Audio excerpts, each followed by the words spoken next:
अस्सलाम जी, इट्स मिज़मा ताहिर और इस वक्त मैं डिफेंस पुलिस स्टेशन मौजूद हूँ। यहाँ आने का जो रीज़न है वो ये है कि जी दोबारा से वारदातों का सिलसिला जो काम वाली है वो बढ़ गया है। इससे पहले भी बहुत सारी काम वाली हैं जो हमने एपिसोड किए थे, जिसमें 2-3 काम वाली, जो आखिरी काम वाली थी 5 करोड़ जो लोगों के घर से चोरी करती रही है और वो किस तरह से पकड़ी गई। उसने घर बना लिए, गाड़ियाँ ले ली, बाइकें ले ली और पता नहीं क्या क्या उसने अपने लिए बना लिया था एक ही घर से।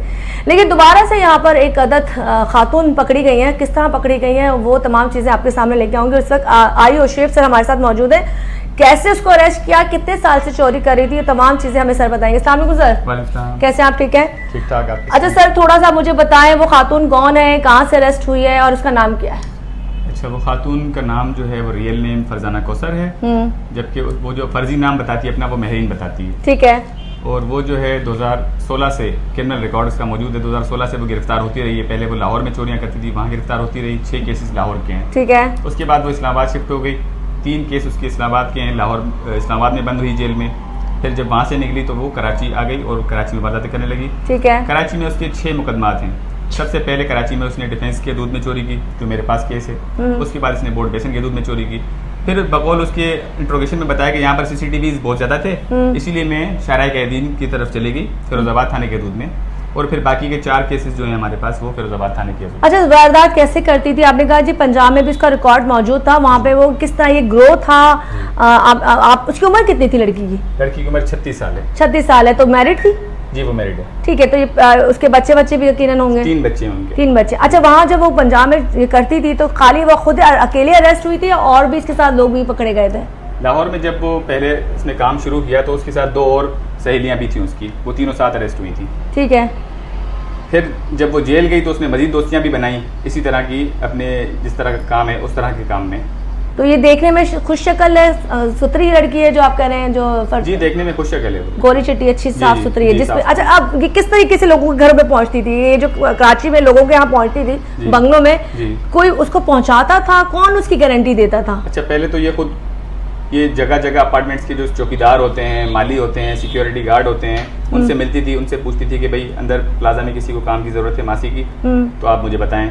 अगर जरूरत होती थी तो वो उसी वक्त ले जाते थे, अगर नहीं तो ये एक मोबाइल नंबर दे देती थी कि ये मेरा मोबाइल नंबर है, आप मुझे बताइएगा या आप मुझे अपना नंबर दे दें, मैं आपसे पूछती रहूंगी। तो ये नंबर कहाँ से आता था? ये मोबाइल किसका यूज करती थी? मतलब ये बंदे देते थे उसको मोबाइल? ये इसी तरह के जो माली थे, चौकीदार थे, सिक्योरिटी गार्ड थे, उनसे दोस्तियां भी करती थी और उनसे किसी से सिम ले ली, किसी से मोबाइल ले लिया और फिर उनसे बातें करती रहती थी। ठीक है। उन्हीं के थ्रू ये बंगलों तक पहुंचती थी? उन्हीं के थ्रू पहुंचती थी। आप मुझे बताएं जो सबसे बड़ी जो चोरी की है वो किस तरीके से की है और क्या क्या था उसने उस दिन? लेकिन जो सबसे बड़ी चोरी हमारे पास रिपोर्ट कराची में हुई है वो फिरोजाबाद थाने की चोरी है और उसमें 2.25 करोड़ रुपए की चोरी है। कैसे चोरी की थी इसने? वो घर में काम करने गई और एक दिन उसने काम किया, बहुत अच्छा काम किया। अगले दिन जब मर्द घर में नहीं थे तो इसने घर वालों को कहा कि मैं आपको बिरयानी या खिचड़ी बना के खिलाऊंगी। सही। घर वालों ने कहा ठीक है, आप खिलाओ। सही। तो इसने जब खाना बनाया तो उस खाने में भी इसने दवाइयाँ मिलाई और जो इसने रायता बनाया उस रायते में भी इसने दवाइयाँ मिलाई। अच्छा। तमाम जो लेडीज थी घर की उन्होंने वो दवाई खाई और खाना खाया बेहोश हो गए। ठीक है। फिर इसको मालूमात हो गई थी कि घर में कहाँ कहाँ सोना मौजूद है। इसने वहाँ से 40 से 45 तोले सोना चोरी किया और घर में जितना भी कैश था अमाउंट वो सारा इसने चोरी किया, जो कि मजमूई तौर पर कंप्लेंट ने लिखवाया। ये चोरी करके किस तरह लेके जाती थी और कहाँ लेके जाती थी? चोरी के बाद ये कराची में रहती थी या भाग जाती थी? चोरी के बाद ये फौरी भाग जाती थी यहाँ से। ये कराची में, चूंकि इसका कोई ठिकाना नहीं था मुस्तकिल, कराची में आरजी आके रहती थी मज़ार के पास, अब्दुल्ला शाह गाजी मज़ार के पास ने बताया था कि रहती थी आरजी तौर पे। सिर्फ वारदात के 1-2 दिन के लिए रुकती थी कराची में। उसको घर कैसे मिल जाता था? कोई इंक्वायरी नहीं होती थी? कोई मालकान नहीं पूछते थे? NIC जाती है? अब तो कह रहे हैं जी आप अगर ऐसी चीज़ों में तो तमाम चीज़ों में आपके NIC तमाम चीज़ें जाती हैं। जी बिल्कुल ऐसे ही है कि मालिकान को पहले भी बहुत दफ़ा समझाया गया है कि आप जब भी किसी मुलाजिम को या मेड को अपने पास रखें तो उनका NIC ज़रूर लें और उनके अपने मुतल्लिका थाने से वेरिफिकेशन भी करवाएं, उनका क्रिमिनल रिकॉर्ड भी चेक करवाएं कि पहले से कोई सजा याफ्ता तो नहीं है। लेकिन कुछ लोग जो है वो इसको शायद चेक एंड बैलेंस नहीं करते, या तो फिर वो सोचते हैं कि चलो आज पहला दिन है कल NIC ले आएगी, लेकिन उसका तरीका वारदात ये था कि वो कोशिश करती पहले ही दिन वारदात, 1-2 दिन में वारदात कर देती थी। पहले या दूसरे दिन ही वारदात होती थी। तो सर ये जो कितने वारदातें कराची में अब तक उसके लोगों ने आप तक बता चुके हैं कि ये पकड़ी कैसे गई, मतलब आप तक कैसे? क्योंकि वो तो वारदात करके भाग जाती थी ना, तो उसकी पिक्चर्स, उसकी शनाख्त, उसको कैसे आप लोगों ने अरेस्ट किया? मैडम असल में जब वो आखिरी वारदात करने गई फिरोजाबाद की हदूद में, तो जिस घर में वो फ्लैट में गई उस फ्लैट के रिश्तेदारों के घर वो पहले चोरी कर चुकी थी। अच्छा जी। ओहो। तो उनकी CCTV भी थी पहले से। अच्छा। रिश्तेदारों को शक हुआ कि वैसी लग रही है, तो उन्होंने पुलिस को जब इन्फॉर्म किया तो लाजमी फिर डिफेंस थाने को भी इन्फॉर्मेशन हुई, प्रोडक्शन को भी हुई, फिरोजाबाद को भी हुई। ठीक है। और इन तीनों थानों ने मिलकर ये ऑपरेशन किया और उसको जाके वहाँ से गिरफ्तार किया उनके घर से।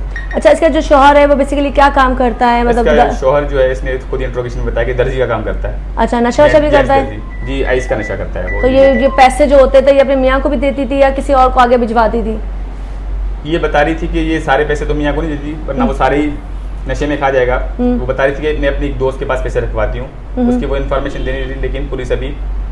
और ये जो गोल्ड होता था ये क्या इजीली बिक जाता है? जो मार्केट वाले लोग गोल्ड ले लेते हैं? जो आपने कहा कि गोल्ड लेके जाती थी और आखिरी वारदात में गोल्ड मार्ट की जाके गोल्ड बेचने के लिए गई थी या कहीं और भी गई थी? उसने बताया था कि वो गोल्ड मार्ट गई थी, लेकिन वहां से उसने किसी ने परचेज नहीं किया, उससे परचेज नहीं किया। तो उससे किसी ने बताया कि आप कोरंगी जाके कोशिश करें, लेकिन कोरंगी में भी उससे किसी ने परचेज नहीं किया। लेकिन लाजमी जब वो 2016 से काम कर रही थी तो ऐसे सुनार भी उससे जरूर राब्ते में होंगे। सर 2016 से काम कर रही थी, इसका मतलब वो मंझ गई थी, मतलब वो छोटी सी एज से काम कर रही थी और उसको पता था 10-12 साल में वो पकड़ी नहीं गई, तो वो उसका कॉन्फिडेंस लेवल बढ़ चुका था। जब वो आपसे बात कर रही थी तो आपको लगता था इस बंदी में कुछ है, कॉन्फिडेंस है, जो लोग उसकी बात पे अमल करेंगे या उसको काम वाली रख लेंगे? देखें, 2-3 कंप्लेंट्स ने हमें ये बताया कि ये शायद हिप्नोटाइज करती है। हिप्नोटाइज मतलब ठीक है, वो इस तरह से बात करती है कि इंसान उसकी बातों में आ जाता है। ठीक है, मतलब उससे आपको लगता है सच्ची है। लेने जाती है हाँ। तो वो उस तरह की बातें उनको बताती है कि वो उनकी बातों में आ जाते हैं और काम पे रख लेते हैं। अच्छा, कोई और चीज बताइए। झाड़ू पोछा करती थी घर का? झाड़ू पोछा भी करती थी, खाना भी बनाती थी,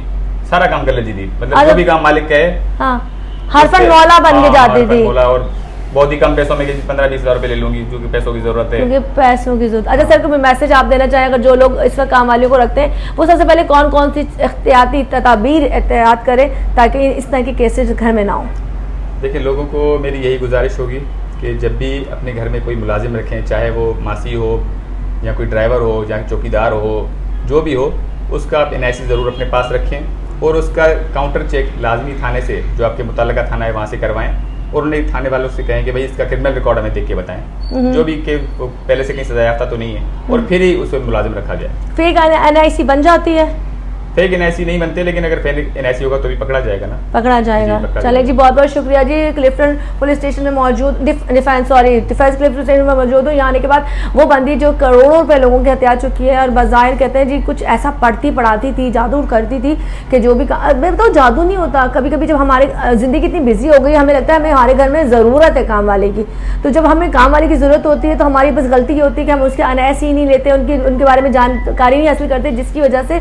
और हाँ, पहले दिन आके इत्मीनान और सेकंड डे वो कार्रवाई कर लेती थी, आपके पास वो नौबत ही नहीं आती कि आप कुछ और कर सको। खैर, ये थी वो तमाम तफसील जो नौकरानी की आप तक आई है और इंशाल्लाह कोशिश करते हैं कि इसकी सजा अच्छी तरीके से हो, ज्यादा हो, ताकि वो अब लंबे अर्से तक जेल में रहे और लोगों को सुकून हो जाए। वरना बाहर आके मुझे नहीं लगता कि कहते हैं कुछ लोगों की दुम टेढ़ी होती है, वो टेढ़ी रहती है, तो टेढ़ी दुम को बेहतर करने का तरीकाकार यही होना चाहिए कि लंबी सजाएं होनी चाहिए ताकि उनकी पूरी जिंदगी जेल के अंदर गुजरे और वो बाहर ना आए। खैर, इसी के साथ मुझे दीजिए इजाजत। अल्लाह हाफिज।